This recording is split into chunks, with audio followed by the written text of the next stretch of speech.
Madame, Messieurs, bonsoir ou bonjour selon l'heure à laquelle vous nous trouvez. C'est un réel plaisir de vous retrouver pour ce nouveau numéro de l'invité. L'invité qui revient sur Univers Télévision et je sais que vous aimez suivre cette tranche importante. Et aujourd'hui particulièrement, nous recevons un invité, une invitée, parce que c'est une dame, vous allez découvrir. Elle fait la une de l'actualité pour plusieurs raisons, mais elle est également une étoile montante de la communication et de la presse en République démocratique du Congo, il faut le reconnaître. J'ai le réel plaisir de recevoir Madame Chancela Tchala Balangi. C'est ça? Chancela Tchala, c'est mieux. Ok, elle préfère Chancela Tchala. Ouais. En tout cas, c'est un réel plaisir de vous recevoir pour la première fois à Univers Télévision. Comment vous portez-vous? Merci, je vais très bien, Monsieur Jacques Kimi. Je vais très bien et merci de m'accueillir ici. Ah, c'est un réel plaisir. Alors, je venais de le dire, Chancela est devenue une figure qu'on ne présente presque plus au sein de l'opinion aujourd'hui, notamment à cause de tout ce que vous faites. On vous voit pratiquement quand on passe 2 heures sur les réseaux sociaux, on ne peut pas rater le visage de Chancela. Mais qui est Chancela Tchala? C'est très rare déjà de parler de soi-même, mais bon, je vais livrer quelques informations pour ne pas rentrer dans les détails. Je suis Chancela Tchala. Je suis journaliste de formation. J'ai fait d'abord l'école secondaire comme philosophie, littéraire philosophie. Après, j'ai fait l'université ici à Kinshasa. Je ne suis pas quinoise, je viens d'une province. Et je suis arrivée ici pour des raisons d'études universitaires. J'ai étudié la communication et le journalisme à l'Université pédagogique nationale. Et si ma mémoire est bonne, j'ai décroché ma licence en 2019 en communication sociale. Donc de G1 à G3, j'ai fait la communication journalisme et de L1 à L2, j'ai fait la communication sociale. Alors, vous venez de le dire, vous êtes journaliste de formation. Étonnant pour certaines personnes parce qu'on croit que bon, quand on voit des personnes sur les réseaux sociaux, c'est comme si, voilà, parce qu'on a une caméra ou je ne sais pas moi, un téléphone, on peut se mettre et puis commencer à parler. Donc, Chancela est bien formée en journalisme et en communication. Exactement. Voilà. Alors, vous avez choisi de mettre vos compétences aujourd'hui au service de la nation. On vous voit sur les réseaux sociaux. Comment tout ça a commencé? Bon. Comme je disais, j'ai fait l'université, ça a commencé avec des stages professionnels par-ci, par-là. J'ai le droit de citer quelques médias par lesquels je suis passée. Il n'y a pas de problème, c'est votre parcours. Ok, je suis passée par RTVH, je pense que cette chaîne de télévision appartenait au prophète Néma Sikatinda à l'époque, je ne sais plus si la chaîne existe encore. Et là, j'étais en G1 ou en G2. C'est en fait... au fond de tout ça, c'est une détermination personnelle, motivée par des raisons personnelles, peut-être familiales aussi. Parce que pour la petite histoire, ce qui se passe à Goma, ce qui se passe à Bukavu depuis plusieurs années, dans ma famille, nous sommes directement touchés. Il y a ma sœur. Au Congo, on ne dit pas demi-sœur, mais bon, on va dire ma sœur. Ma sœur aînée presque, qui m'a allaitée. Quand ma mère m'a accouchée, ma mère était dans le coma.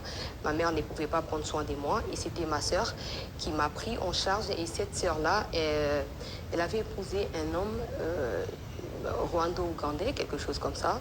Et elle passait souvent les temps entre Goma, Rwanda et Ouganda. Et ma sœur a été tuée lors des affrontements de 2013. Elle avait 4 enfants et 3 de ces 4 enfants ont été tués, massacrés dans ce qui s'est passé à Goma là. Et là, j'étais encore en G1. Je venais juste de commencer. Et je me posais la question, c'était comme une mère pour moi. Comment je peux faire pour lui rendre hommage si je ne sais pas venger ceux qui ont fait cet acte-là? Alors je me suis dit, comme j'ai toujours eu la passion d'être devant des gens en train de parler avec un micro ou journaliste et tout ça, pourquoi ne pas me canaliser dans le sens de porter cette voix-là, peut-être des victimes ou de cette agression pour motiver motiver le Congolais et faire prendre à chacun de nous conscience de sa part de responsabilité face à cette agression étrangère. Et je dirais que c'est même les leitmotifs de ces parcours-là. Et donc, j'ai commencé le jeu 1. Et quand je suis arrivée en jeu 3, je voulais continuer avec le journalisme politique au niveau de la licence. Mais je me suis dit, en dehors de l'aspect journalisme ou de rapporter, il y a également cet aspect social qui touche à la population du Kivu, à toutes les populations congolaises qui n'ont rien en termes de défenseurs, qui n'ont pas des gens capables de pouvoir faire entendre la voix dans l'aspect humanitaire de ce qui se passe en termes de dégâts et tout ça. Alors j'ai opté pour la communication sociale. L'objectif c'était de combiner les deux parce que dans la communication sociale j'ai appris comment on peut rédiger un projet humanitaire au profit des populations enclavées ou de populations dans des situations de conflits et j'ai essayé de mettre ça ensemble avec le journalisme. Mais ce sont des stages professionnels et parce que je suis très courageuse pour ne pas m'éventer, j'ai frappé un peu de porte partout qui m'ont aidé à canaliser cette énergie-là. Il y a d'autres médias que je n'aimerais pas citer par lesquels je suis passée aussi, mais il y a des gens comme l'éditeur Ngoï Marcel, l'éditeur du journal La Prospérité, qui est un atout également dans mon parcours professionnel, et il y en a plusieurs comme ça. Ben, comme j'avais l'idée de finir par devenir journaliste, je le suis devenu par diplôme d'État, mais cette détermination aujourd'hui de parler comme vous demandez, d'où ça vient, des gens voient l'aspect de... Il défend le président Tshisekedi, c'est quelqu'un de l'Union sacrée ou quelque chose du genre où on attribue des qualificatifs comme communicateur, communicatrice.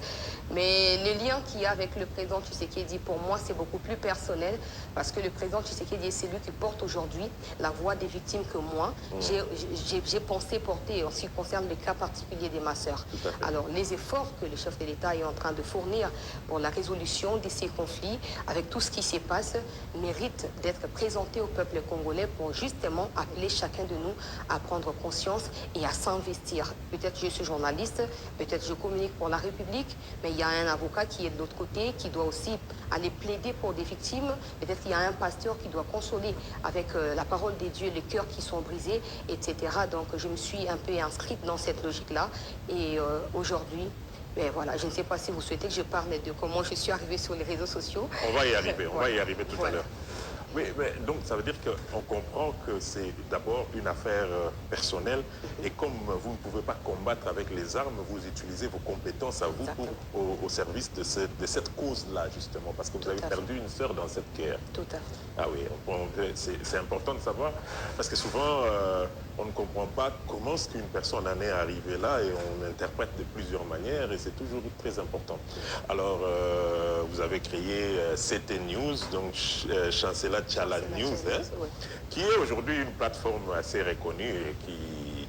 Mais on a vu vos débuts encore toute petite là. Oui, vous également. C'est toute une femme aujourd'hui.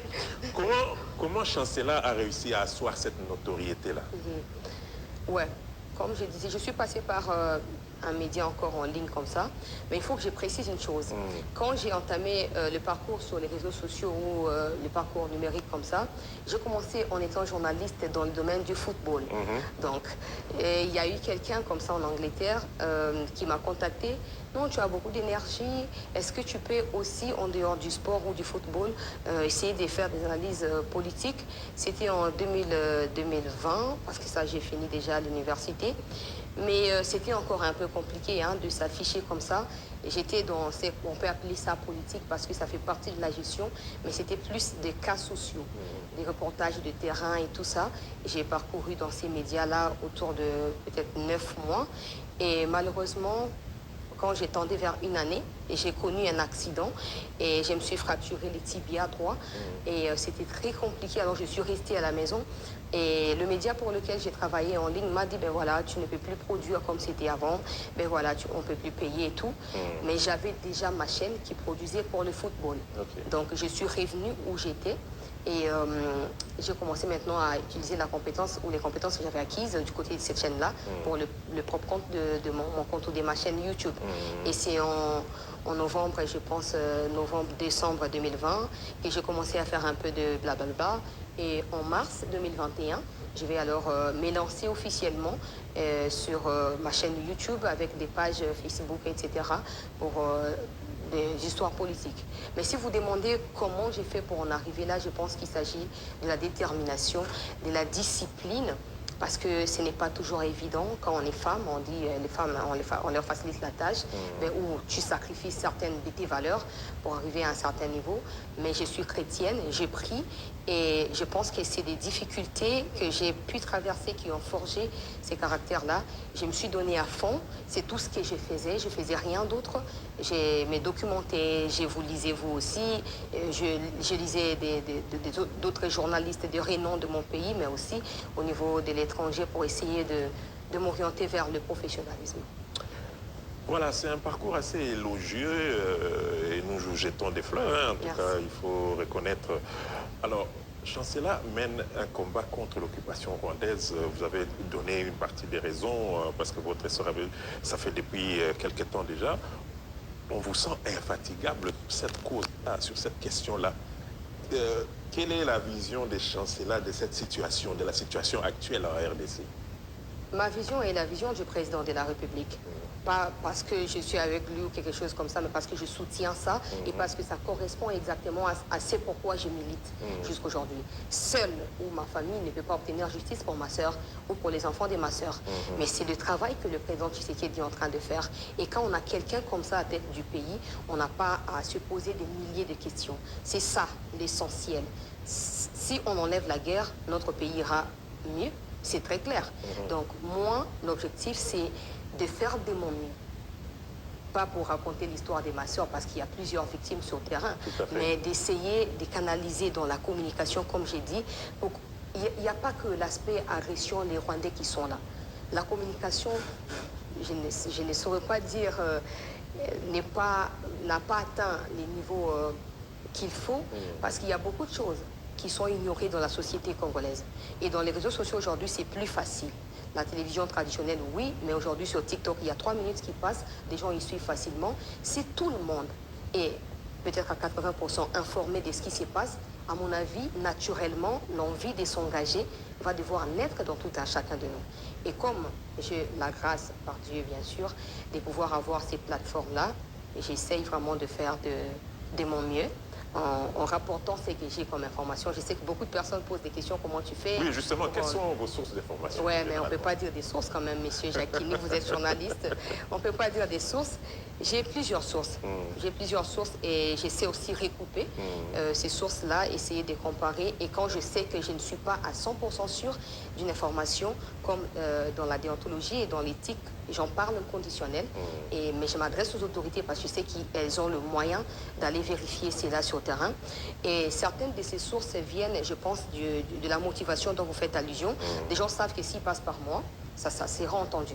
Et moi, j'ai fait de mon mieux à vérifier pour ne pas non plus rapporter n'importe quoi, parce que ça va très vite dans les réseaux sociaux. Tout à fait. Ouais. Bon, on peut imaginer que ce genre d'activité-là, vous recevez aussi beaucoup d'attaques personnelles quand même de la part de...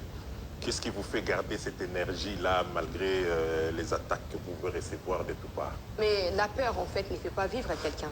Si vous pouvez affronter n'importe quelle peur en étant conscient qu'il y a les dangers, ben, je pense que vous irez de l'avant. Parce que, oui, je reçois beaucoup de menaces dans les réseaux sociaux de la part de ceux-là même qui nous agressent. Et ça n'a pas commencé aujourd'hui. Là où j'ai été visée, précisément, c'est quand j'ai couvert le procès Mangachouche. J'en ai fait allusion au courant de la conférence de presse du chef de l'État. J'ai couvert ces procès-là du début à la fin. Et quand j'ai commencé à comprendre que Mangachouche avait des liens avec la déstabilisation de notre pays, qu'il était accusé de beaucoup de choses, je me suis rendu compte qu'il y a beaucoup de personnes mauvaises qui se camouflent au milieu de la société congolaise, qui se disent congolais mais qui ne les sont pas. Et quand j'ai commencé à dénoncer ça dans les réseaux sociaux, ben voilà, les attaques provenaient de tous bords, des Rwandais. J'ai même des captures aujourd'hui, des gens qui disent si on te croise, on va te violer, on va te tuer, on va te faire ceci. Mais si je recule aujourd'hui, est-ce que ça changera quoi? Si je recule, ça changera quoi? Peut-être pour les adversaires, ils vont se dire ouais, on a réussi à faire taire telle personne. Mais pour moi, la vision est beaucoup plus grande que ma personne à moi. Donc je pense que les menaces, oui, elles sont là. Mais il y a toujours des moyens de pouvoir contourner tout ça. Oui, pour une femme, oui, il faut comprendre que c'est pas aussi facile. C'est une façon de s'y mettre en danger parce qu'on attaque de tout port et il faut beaucoup de courage pour ça. vous êtes un soutien, on dirait, inconditionnel au président de la République. Qu'est-ce qui vous a particulièrement convaincu dans sa personne aujourd'hui et ses actions? Quand j'étais à la Prospérité, chez l'éditeur Ngoy Marcel, que j'ai salué en passant, j'ai couvert à maintes reprises des activités de l'UDPS, 2017-2018. Quand Yachichi était encore malade, avant qu'il ait cette histoire de Senko qui doit faire la médiation après l'échec de la médiation d'Edem Kodjo à la Cité de l'Union africaine, alors j'étais un peu en quelque sorte comme accrédité pour les activités de l'opposition parce que j'ai montré à l'éditeur que je voulais être sur le terrain. Et un jour, il y avait le président Tshisekedi qui devait tenir un meeting à l'imité là-bas. Il y avait aussi quelqu'un, mais bon, qui devient n'importe quoi aujourd'hui, je préfère pas le citer. Il y avait cette activité-là. Je suis arrivée sur place et le président à l'époque, c'était Félix Tshisekedi tout simplement, il avait un discours convaincant. Il y a une phrase que j'ai retenue à l'époque, c'est que nous ne nous battons pas en vain. Aujourd'hui, ça peut paraître 37 ans ou 30 ans où c'est si de l'opposition, il faut désespérer, il faut abandonner. Mais un jour, l'UDPS sera au pouvoir. Et quand ça sera le cas, les choses changeront. J'avais noté ça quelque part. Je ne savais pas ce que ça représente concrètement. Les choses changeront avant de voir les Kabila faire ce qu'ils font aujourd'hui. Mais quand le président est arrivé au pouvoir, bon, à moins que vous aussi, messieurs Jacquini, vous soyez de l'opposition, mais on sait voir que clairement, des choses changent. Au début, c'était un peu timide parce qu'il y avait trop d'associations, des par-ci, par-là. Mais quand il a dit, c'est terminé, discours des 6 minutes, c'est terminé cette histoire des coalitions avec FCC, on va maintenant mettre nous-mêmes notre énergie pour notre pays. Il y a eu aussi beaucoup de blocages et de tout ça et tout. Et bon, moi, j'étais toujours en train de voir qu'est-ce qu'il fait en rapport avec cette phrase-là. Qu'est-ce qu'il fait. Et quand il a rompu avec Kabila, je me suis dit, c'est le bon départ. C'est le bon départ parce que Kabila, M. Jacquini, n'a jamais cherché à rendre justice aux victimes congolaises. Ça, je parle même que de la question du Kivu, sans parler du social, sans parler peut-être de ma province d'origine où Kabila n'a jamais mis ses pieds, où les développements n'existent pas, où il n'y a pas d'école, il n'y a pas d'infrastructure. Et donc, c'est à partir de ces reportages de 2017 que j'ai commencé à suivre de près le président Tshisekedi jusqu'à ce que les choses se passent comme elles se sont passées. Et je me suis investie aussi personnellement dans des reportages, par exemple pour les projets de 145 territoires. J'ai fait une dizaine de provinces avec mes propres moyens pour voir un peu qu'est-ce que ça représentait. Et j'ai vu qu'il y avait la vision, même s'il y a encore des gens qui ne s'accordent pas encore sur ce que le chef de l'État a comme l'intention de réaliser pour notre pays, mais on voit qu'il y a des choses qui sont sur le point d'être faites. Ça ne sert à rien, je vais vous le dire comme ça, ça ne sert à rien d'aller se jeter dans l'histoire de je suis opposant alors qu'il y a des évidences en face de nous. Et je ne sais pas si je suis vraiment le soutien absolu au président parce qu'il arrive que je critique farouchement le président quand des choses ne fonctionnent pas parce que quand même c'est la tête de cette histoire ici. Mais voilà. Mais parlons alors du chapitre de la conférence de presse du président de la République. D'ailleurs, quand vous prenez la parole, le président cherche, mais elle est où celle-là? Et il a entendu la voix, donc il voulait, elle est où celle-là? Et vous êtes approché. Je ne sais pas si vous avez besoin de parler de tous les détails. Mais le fait que le président ait cherché à voir, ça veut dire que il était quand même assez enthousiaste à l'idée de savoir, mais elle est où la fille? Vous vous êtes déjà rencontrés avant ou pas encore? Je ne sais pas si je dois les dire ici. Oh, je dois les dire? Oh oui, il n'y a pas de problème. Oui, mais bon, ok. J'ai rencontré déjà le président de la République au mois de juin 2025. Et c'était dans les cadres de tensions après la chute de Goma et de Bukavu. J'avais sollicité d'ailleurs une audience publiquement et le président Tshisekedi me l'avait accordé. Et les discussions étaient fluides. C'était vraiment comme un père et sa fille. Et il y avait aussi certaines informations que j'avais à transmettre. Et je préfère m'arrêter là. Voilà. Tout à fait, tout à fait.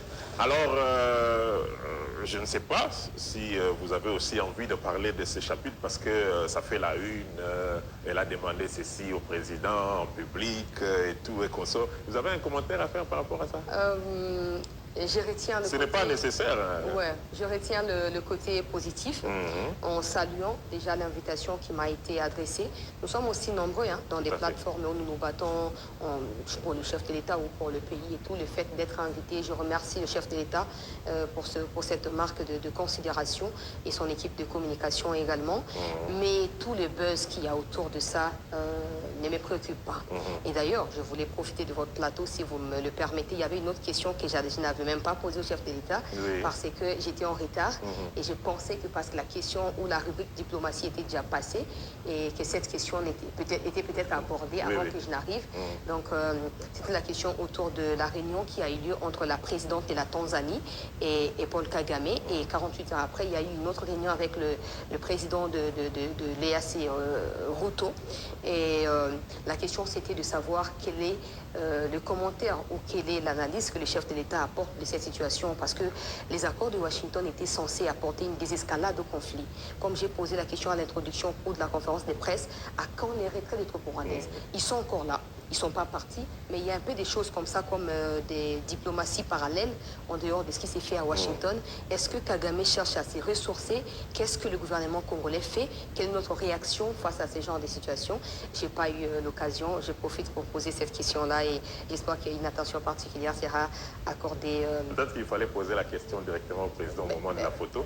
Ah oui, oui, voilà, oui. Oui. Alors, peut-être pour terminer, Chancela, selon vous, comment les journalistes congolais devraient se comporter face aux réalités présentes sans forcément être taxés de partisans? Quelles doivent, selon vous, être, je veux dire, les limites de ce métier en temps de guerre comme nous sommes en train de le vivre en République démocratique du Congo? Le chef de l'État, quand il a chuté au cours de la conférence de presse, il a interpellé les journalistes au patriotisme. Être journaliste et prétendre encore l'être professionnellement n'exclut pas le fait de défendre son pays. Nous avons plusieurs exemples devant nous. On peut citer l'Ukraine, tout ça, on voit qu'en Ukraine, des Français soutiennent rudement l'Ukraine alors qu'ils ne sont pas des Ukrainiens. Des journalistes français ont opté pour la défense de l'Ukraine. Nous sommes des Congolais, messieurs Jacquini. Vous pouvez ne pas être touché directement par ces conflits-là, mais vous êtes Congolais. Avant d'être journaliste, vous êtes d'abord Congolais. Dans les cas contraires, allez au Rwanda, comme ça vous allez être au milieu du village, je suis professionnel, je suis ceci, je suis cela. Il y a certainement des limites à ne pas franchir, mais dans ces cadres particuliers où nous sommes assiégés par l'ennemi qui est le Rwanda, je ne vois pas pourquoi on doit mettre la casquette de professionnel. Ça ne signifie pas qu'on doit défendre le chef de l'État même quand ça va mal, non. On doit critiquer certains ministres ou certains aspects de la gestion de la chose publique. On peut toujours critiquer, mais moi je pense qu'à ces stades, on a plutôt besoin de nous mettre ensemble sans tendance, parce qu'on ne peut pas dire ceux qui prétendent être professionnels. Je ne sais pas si prétendre, ce n'est pas un gros mot, je ne sais pas, peut-être ça va paraître pas bien, mais ceux qui disent qu'ils sont professionnels, moi je pense qu'ils sont juste du côté de ceux qui n'acceptent pas les efforts fournis par le chef de l'État. Parce que si on retrace l'histoire, on verra que ceux qui se disent professionnels ont soutenu aussi Kabila à l'époque. Ont battu campagne 5 chantiers, modernisation de ceci, de cela, mais en fin de compte, on n'a pas vu les routes être construites. Aujourd'hui, je suis sur le point de faire des reportages sur des routes qui sont en train d'être construites, les universités. Kabila, il a promis tout ça, on n'a pas vu. Mais il y a eu des journalistes qui se disent aujourd'hui professionnels pour ne pas attaquer Kabila dans sa participation dans l'agression, qui nous ont menti avec des images farfelues dans les médias, et des gens ont gardé ça 5 chantiers alors qu'il n'y a pas de 5 chantiers. Il n'y a pas de routes qui sont construites. Aujourd'hui, vous pouvez prendre distance avec les réalisations pour ne pas être accusé des partisans, mais l'agression est réelle. Nos frères meurent. Des femmes comme moi, des journalistes et aussi femmes comme moi, sont massacrées et violées. Vous n'avez aucun intérêt à dire je suis au milieu du village, parce que si vous regardez du côté du Rwanda, on ne connaît même pas. Est-ce que vous connaissez, je sais que je ne peux pas vous poser la question, mais je me le permets quand même. Est-ce que vous connaissez un journaliste rwandais? Non. Peut-être parce que ça n'existait pas. Oui. Parce que si ça existait, avec les fils d'actualité, ça serait venu vers vous. Tout à fait. Ouais. Tout Donc, à fait. cette histoire de dire qu'on est professionnel, oui, le professionnalisme n'exclut pas le patriotisme.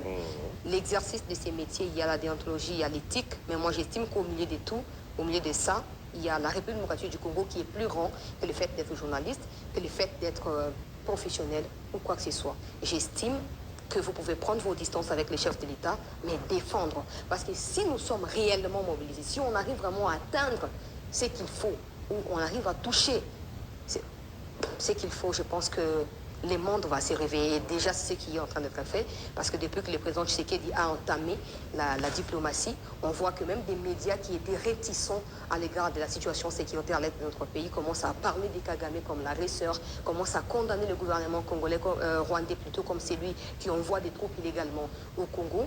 Et quand c'est attesté par des sources indépendantes, qui ont plus de moyens de vérifier des choses que peut-être vous et moi, M. Jacques Kini, humblement, pourquoi ne pas prendre et même citer la source? Pourquoi ne pas aborder la question en citant la source? Pourquoi on s'en réserve pour dire que je suis professionnel? Non, vous êtes fanatique des Kabila, vous êtes avec Paul Kagame, si vous me le permettez, vous êtes parmi ceux qui font du mal à vos propres compatriotes. Mais une chose est sûre, dans tout ça, il y aura une justice, peut-être pas celle du gouvernement congolais, peut-être pas celle de la communauté internationale, mais il y a Dieu dedans. Voilà, beaucoup de courage, Chancela Tchala, pour le travail que vous faites. J'ai vu l'enthousiasme autour de ce travail-là. Moi, chaque jour, en tout cas, je ne manque pas de voir le visage de Chancela Tchala sur les réseaux sociaux. Donc, un travail qui est pas facile, mais que vous faites avec beaucoup d'amour pour le pays. Vous avez donné les réseaux aussi. Je crois qu'à l'issue de cette émission, ceux qui la suivront pourront bien comprendre le sens de votre combat et de votre engagement pour la République démocratique du Congo. Madame, messieurs, c'était l'invité avec Chancela Tchala. Un réel plaisir de vous savoir nombreux. Merci. Nous nous retrouvons au prochain numéro.